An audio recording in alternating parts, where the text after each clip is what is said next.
найдена была благодаря выставке, которую проводила Национальная библиотека Украины имени Вернадского, виртуальная выставка. И эта выставка на сайте была проиллюстрирована фотографией одного из номеров этой газеты. И вот таким образом выяснилось, что эта газета сохранилась.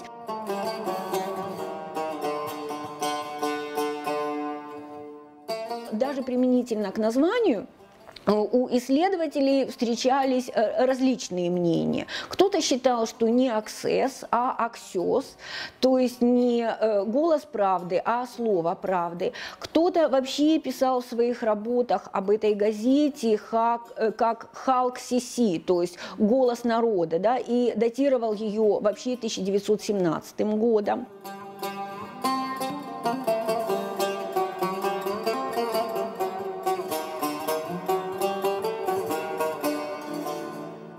Издание это имело общественно-политическую направленность и поддерживало так называемую беспартийную группу татар.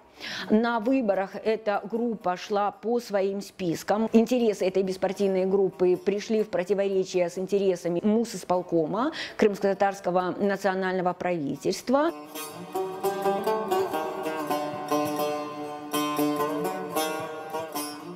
На русскоязычной полосе, которая не была переведена, она изначально писалась на русском языке, был один контент, и его делали русскоязычные авторы.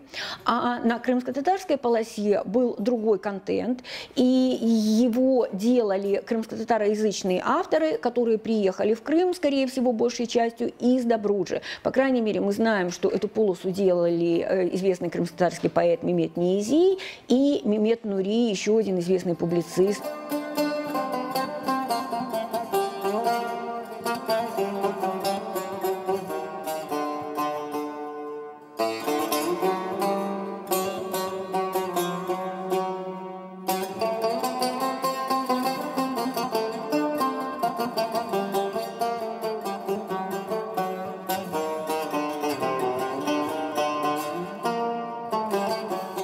Пекте güzel bir til, пекте көлемлі бір тіл, пекте аңлашылған бір тіл, güzel шырныклы бір тіл. Onun için ayta bilemiz ki bizim bu etnolektimіз Добруджа.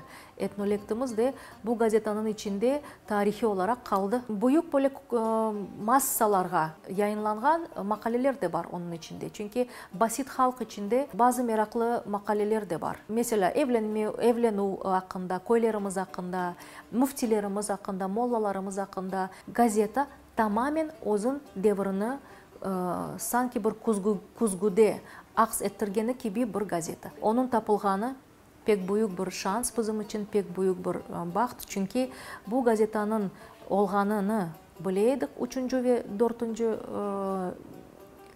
menbalardan, lakin ozunu tapamaydık.